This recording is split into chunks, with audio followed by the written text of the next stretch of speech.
Hello everyone, welcome to another video. In this video, I will show you how to fix Character AI app not working. Now, if you may be new to the Character AI app and it's not correctly working for you, what you can do is you can either go to your computer and try it on your computer. Now, if you don't have that option and if you want to use it on your mobile phone, you can do it. So first, what you can do on your mobile phone is the first thing you can try is to clear cache and cookies. Now, this is probably the best way to get rid of any of the errors within the app. So make sure that you clear out all the cookies and all the cache, and also you can do this on your computer as well if you're using this on your computer.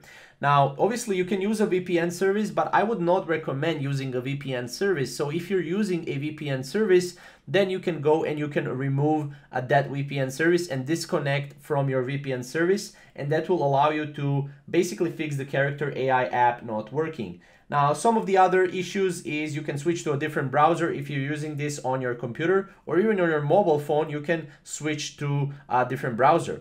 Now, one of the most common things is disabling browser extensions. If you have a lot of extensions like me right here, this can be a problem when wanting to actually go and use Character AI app. So make sure to disable the extensions. You can also try to create a new account as well as report issues to Character AI support. So what you can do is you can go here and you can basically go and download the app and make sure to go through their support. And as you can see, here is their support email. So you can actually go and contact them directly if you have any issues whatsoever. So I hope you find this video useful, and we'll see you in the next video.